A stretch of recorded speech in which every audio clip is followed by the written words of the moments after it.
Beleza. Salve a todos. Então, aqui é o Museu de Memórias da Comunidade Indiana do Tijuca, o Memocite. Hoje a gente está com o nosso convidado, ilustre convidado aqui, que é uma potência, muito conhecido nos movimentos sociais e na academia, que é o professor Mário Brum. Ele fez parte da história da comunidade indiana do Tijuca, porque ele foi uma das pessoas que andavam com os membros, são os moradores da comunidade daquela época, e ele também indicou alguns cursos para a gente fazer, se capacitar, para poder entender melhor esse processo que estava acontecendo aqui. E agora eu vou passar a palavra para o professor Mário Brum, para que ele se apresente, fale quem é ele, onde é que ele leciona tal, e que ele contar como é que ele chegou na Indiana, como é que ele conheceu a Indiana, como ele conheceu os moradores, quem é o Mário Brum nessa história toda para ter sido convidado, porque as pessoas querem saber quem é o professor Mário Brum. Com a palavra. Valeu, Marcelo. Primeiro, agradeço muito o convite.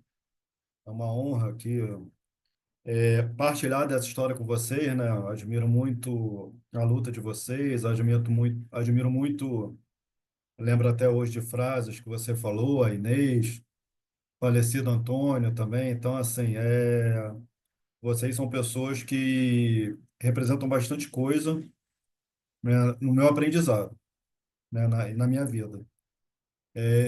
Eu sou Mário Brum, sou professor de História da UERJ.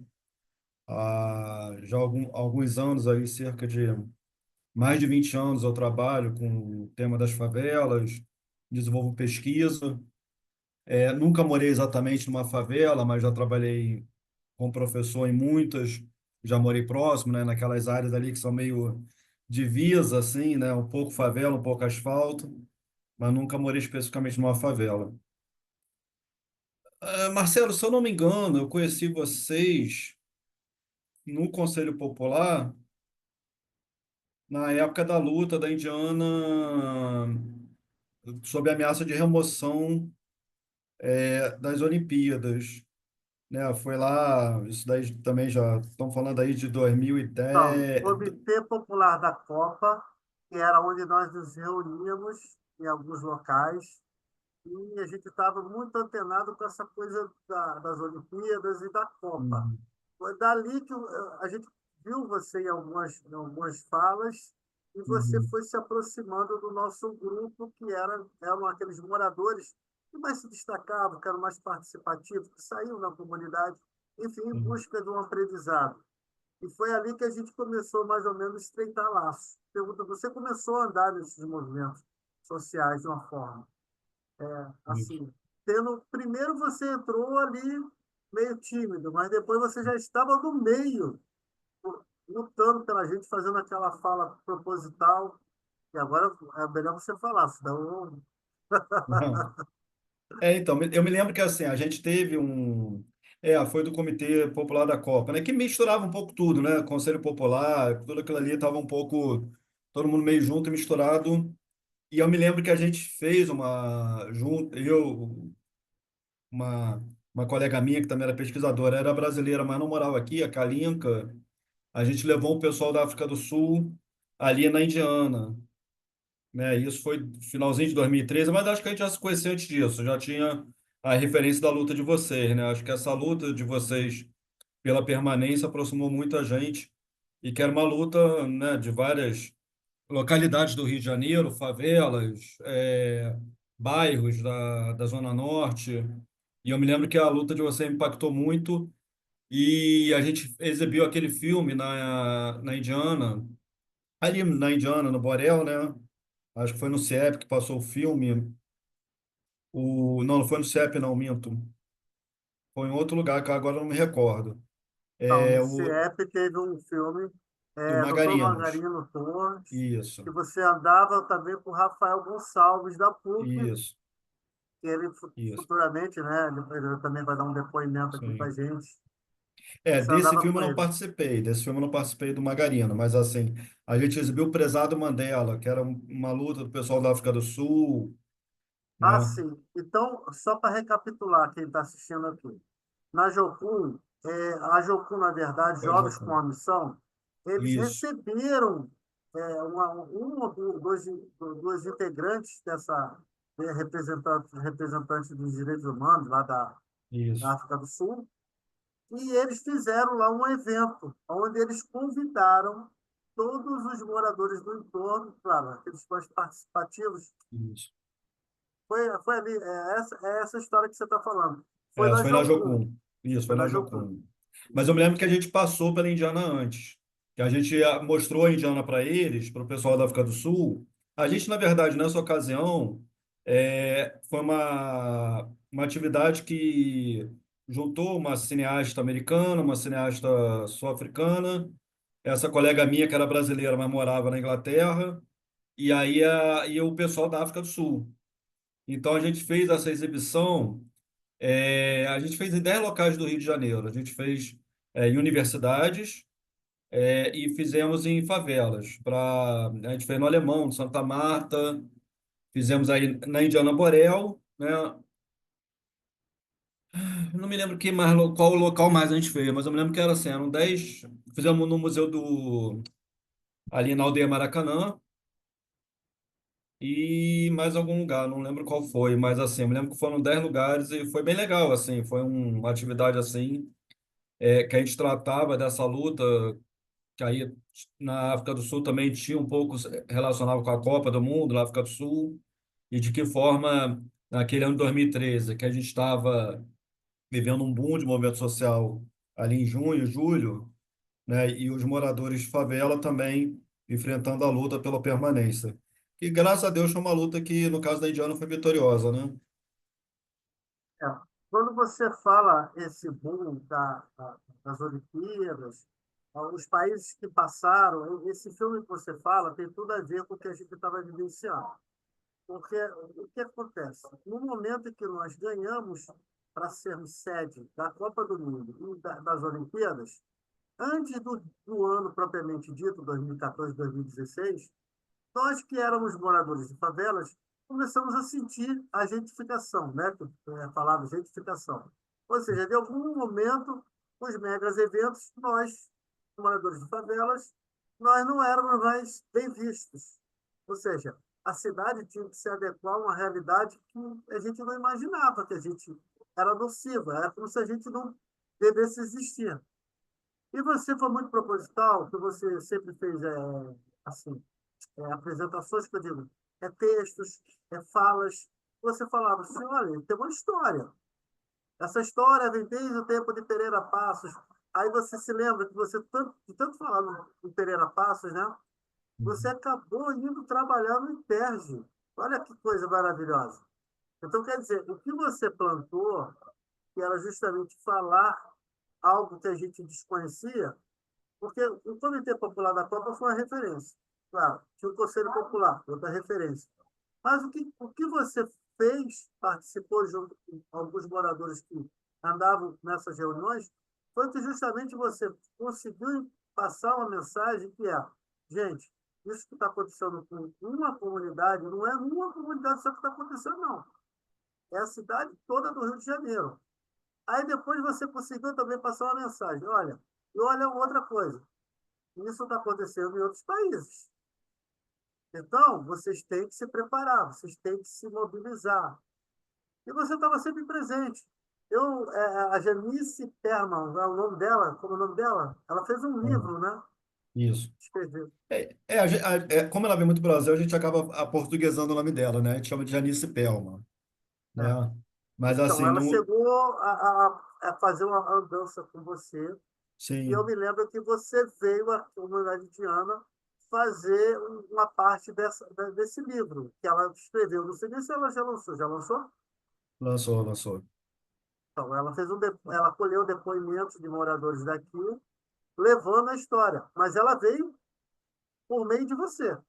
Sim. Ou seja, você, mais uma vez, divulgando o nome da Indiana, Uhum. potencializando para que nós não ficássemos invisibilizados. Porque por que você tá nas memórias da comunidade indiana de Tijuca? Porque a sua contribuição foi essa. A gente não ficar invisibilizado. Você foi uma das pessoas que veio aqui, você trouxe pessoas de fora, né, como foi aquele da Calinca, da África do Sul, como foi o Urbe Favelas também, você foi uma das pessoas que Sim, nos ajudaram a montar o nosso muralzinho lá na UERJ.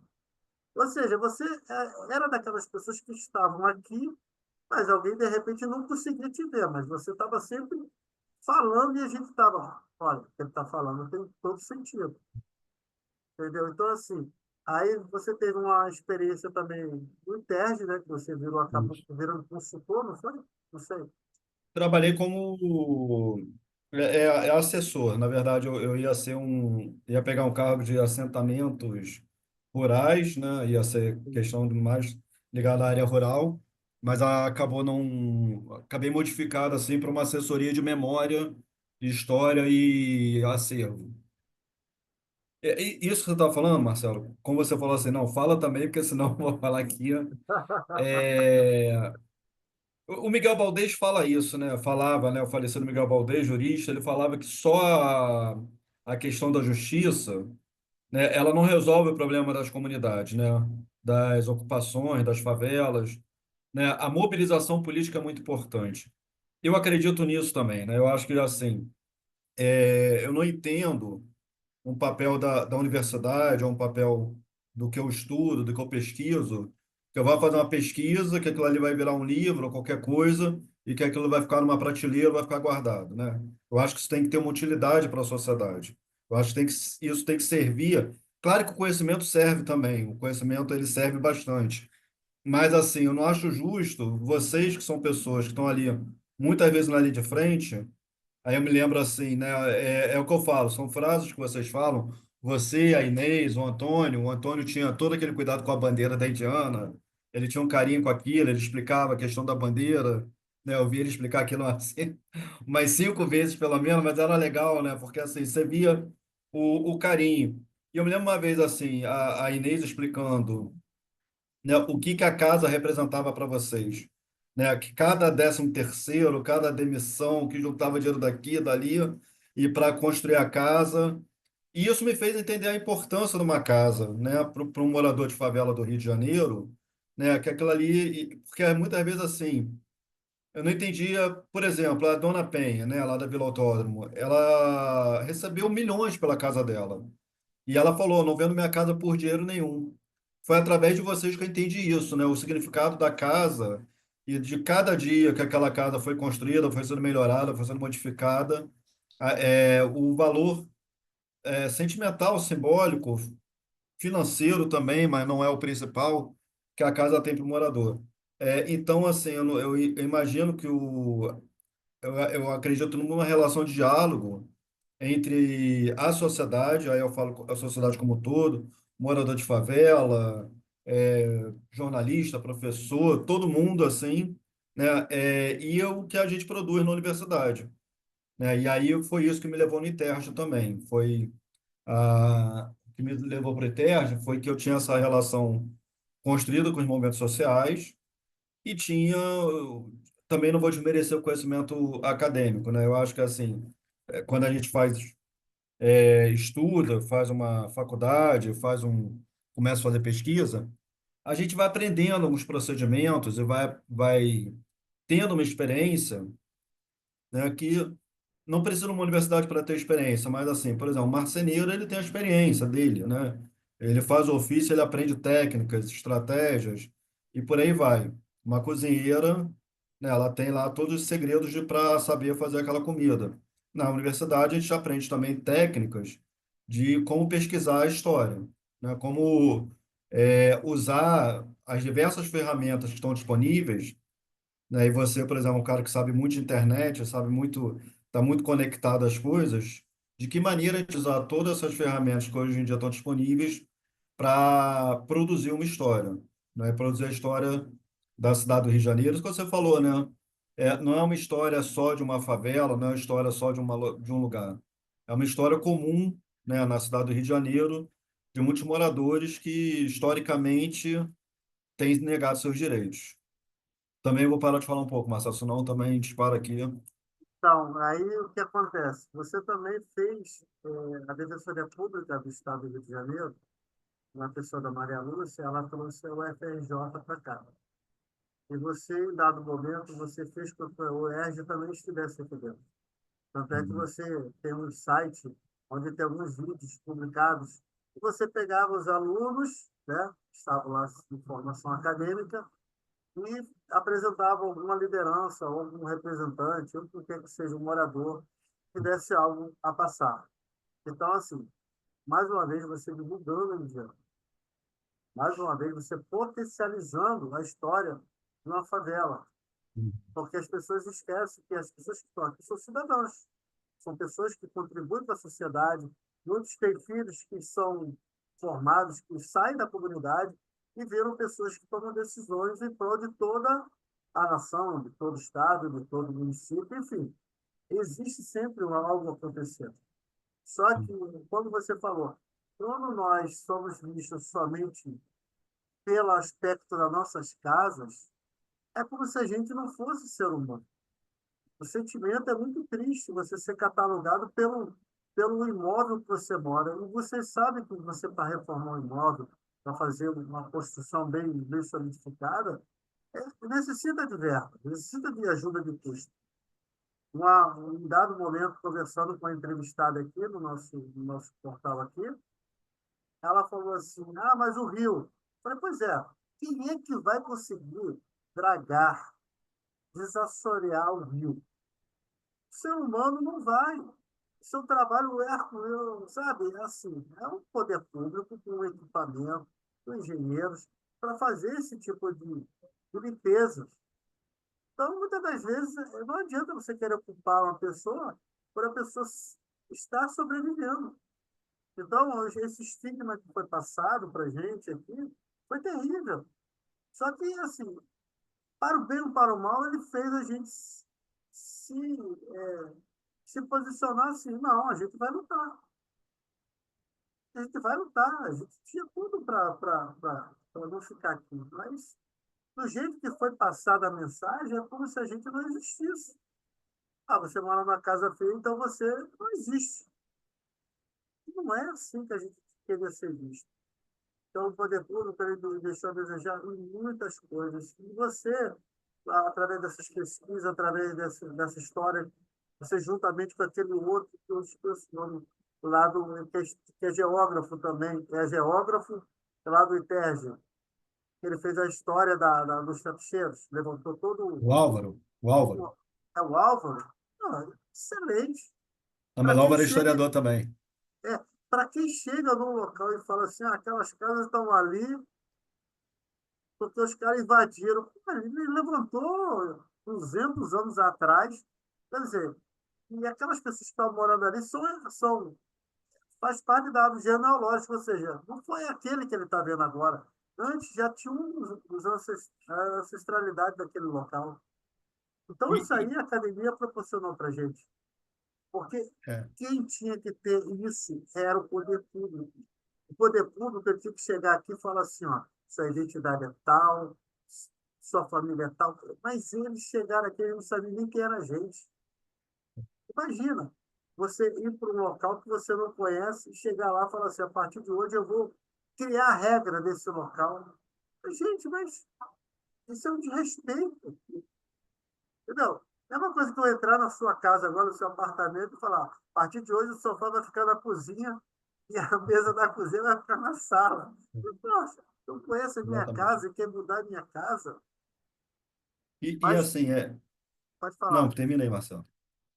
Não, Terminei, terminei. eu concluí esse raciocínio porque o propósito da gente estar conversando é sempre mostrar que, por mais que a gente tenha nosso conhecimento, que a gente seja trabalhador, que a gente faça a diferença na sociedade, a gente é menosprezado, porque eles pensam que a gente não está vendo, não está aprendendo. Você vê, a maioria das pessoas que estão aqui hoje, você vê, poxa, poderia muito bem ter desistido da luta, cada um para suas casas, cada um para o seu território, cada um para o seu estado. Não. Você vê que houve uma evolução. E essa evolução foi ensinada na luta. Precisamos ter o pertencimento. Precisamos lutar por aquilo que a gente gosta. Entendeu? A gente precisa valorizar aquilo que a gente tem. entendeu? E, Esse espaço foi o espaço que você vê que o mercado imobiliário estava ansioso para tomar da gente. Pode não, falar, e é isso, professor. né? Eu acho que a história, né? A história, eu desde criança eu gosto muito de história, eu sei que você também gosta, né? A história, ela tem muito a ensinar para a gente, né? E a história, assim, como uma ciência da universidade, uma faculdade, um ofício de historiador, a gente também entende que é isso, né? Os moradores de favela, eles não surgiram do chão, ele não foi uma opção deles, necessariamente, eu quero ficar aqui. Pô, eu podia estar numa cobertura ali em Ipanema, mas assim, pô, aqui tá tão legal e prefiro ficar aqui, né? A cidade, historicamente, a sociedade carioca, a sociedade brasileira, ela produziu, né, um espaço urbano que não se preocupou em dar moradia para as pessoas, né? É isso, né? A gente tem uma sociedade, você chegou a falar no começo da Reforma Pereira Passos, né? Historicamente, nós temos vários momentos, né, que é, houve uma oportunidade de construir uma cidade mais justa, sistema de transporte adequado, com moradia para as pessoas, e isso não foi feito. Não houve uma preocupação em fazer isso, né? E aí as pessoas tiveram que se virar, né, para morar perto do emprego, para morar perto das condições mínimas de vida, também do lazer, serviço de saúde, educação, né? Então, para ter uma infraestrutura mínima, é nisso que surgem as favelas, né? E assim, historicamente, elas foram sempre estigmatizadas, né? Lá no começo do século, finalzinho do século XIX, começo do século XX, a favela era muito associada a um lugar de negros, né? E por isso era vista com muito preconceito. E a partir dos anos 30, dos anos 40, era muito associada à questão do migrante rural. Então a favela surge porque a cidade cresceu muito rápido, não conseguiu absorver a quantidade de pessoas, e aí as pessoas que vieram do campo moram em favela porque não sabem morar na cidade.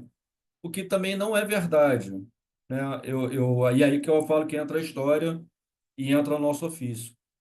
Eu tenho trazido, você chegou a mencionar isso também no comecinho, esses cursos que a gente dá pela PUC ou pela Defensoria Pública, cursos que a gente oferece, buscando oferecer para o morador de favela mesmo subsídio para a luta dele. Eu vou trazer um dado aqui rapidinho, Marcelo, já te devolvo a palavra. Entre 1960 e 1980, a população da Baixada Fluminense praticamente triplicou. Todos os municípios ali da Baixada Fluminense, né? Esses municípios que hoje a gente vê com problema de inundação, com problema de uma série de problemas. A população triplicou em 20 anos, né? Não foi feita obra de infraestrutura, mas no mesmo período que a população da Baixada triplicava, estava sendo feito na Barra da Tijuca abertura de túnel, de elevado, né, o elevado do Joá, a Avenida das Américas, estava sendo levado gás encanado, estava sendo levado eletricidade.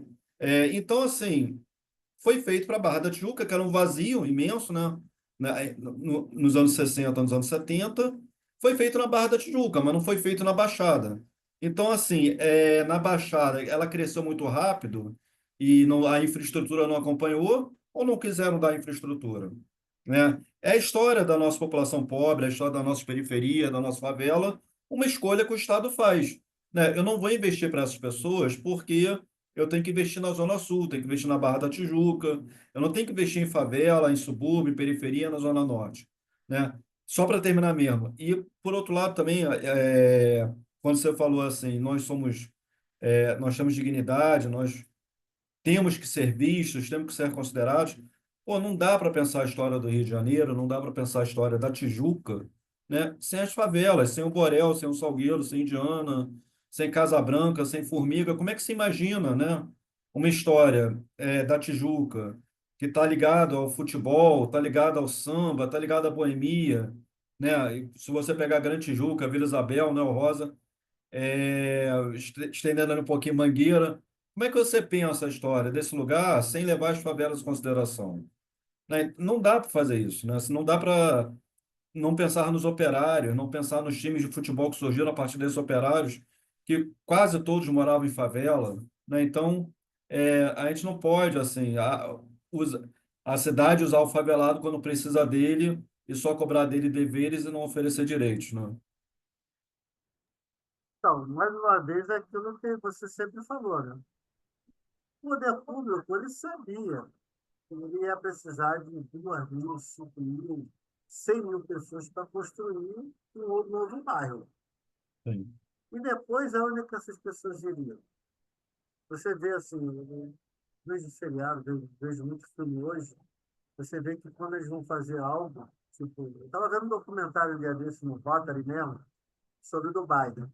Dubai, ele vai construir uma parte de uma cidade que ele quer construir agora, que está avançando. É outros nomes lá. Ele já tem, a primeira coisa que ele faz é construir um local para receber os trabalhadores.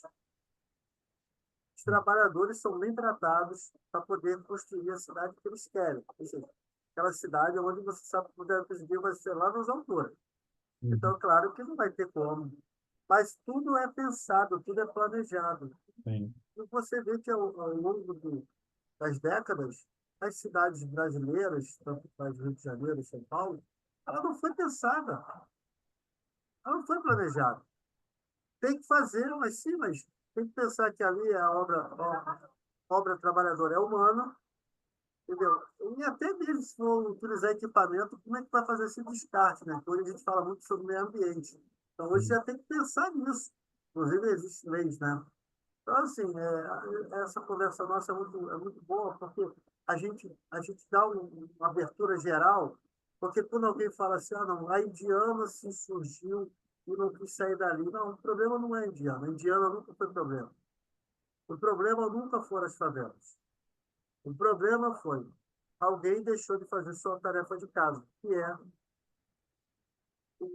atender o trabalhador na sua essência, sabendo que o trabalhador ele é um ser vivo, então ele vai ter uma família. Até isso que a gente falou, né? Família, escola, posto de saúde, tem que ter tudo. Não adianta você querer chegar e para mim, ah, Marcelo, tu vai morar na cobertura. Tá, vou morar, mas como é que eu vou pagar o condomínio? Como é que eu vou me tratar? Então tem que ser uma coisa dentro da nossa realidade. Isso nunca foi pensado. Agora eu pergunto a você, quando chega para remover uma comunidade, não, você vai morar num lugar que é um lugar assim, você sabe. Passados alguns meses, você sabe, as pessoas abandonam aqueles imóveis. Eles não aguentam. Ó, é muito distante o local de trabalho, a rede deles, a rede social, é totalmente diferenciada. E como? Agora parece que muitas das vezes a gente tem que chegar numa audiência pública ou chegar num local e ensinar o poder público como trabalhar. É desnecessário isso. Ah, vocês não podem ficar aqui, vocês são feios. Ah,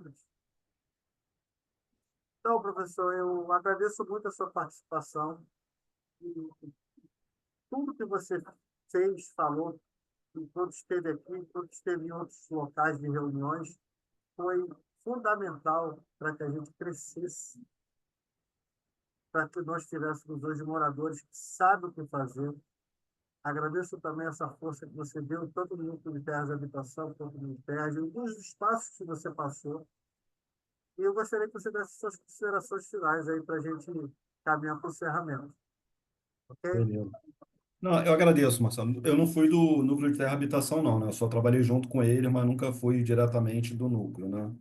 Ó, é, agradeço, de fato, assim, eu tenho muito prazer e orgulho de ser considerado assim por vocês, né? Porque eu realmente acredito que o papel que eu posso exercer, até em retribuição a todas as vezes que a gente precisa de vocês para uma entrevista, para um roteiro, né? Vocês são sempre muito generosos, e assim, eu acho que o mínimo que a gente pode fazer é devolver da maneira que a gente conseguir, né? Também retribuir a vocês tudo que a gente aprende com vocês. E assim, na verdade, quando você falou que falta um planejamento, acho que o planejamento é esse, Marcelo. O planejamento é não levar a população pobre dessa cidade em consideração. Né? O planejamento pô, eles vão reclamar, mas vão fazer mesmo de qualquer jeito, né? Vai ser um transtorno para a vida das pessoas, as pessoas vão sofrer, vai ser mais, é o que você falou, aquele terreno ali vale muito. Aquele terreno ali sem favela vai valer mais ainda. Então, São questões de escolhas mesmo. E que bom que a gente tem pessoas como você, como a Inês, muitas pessoas pelo Rio de Janeiro, que a gente tem, nós na universidade, eu estou na universidade hoje em dia, né, que a gente pode atuar em parceria com vocês na defesa do direito dos moradores de favela e periferia do Rio. Eu que agradeço muito o convite, então, Marcelo. Muito obrigado, professor Mário Brum, e encerramos nossa entrevista aqui, tá bom? Fica com Deus. Valeu, vocês também.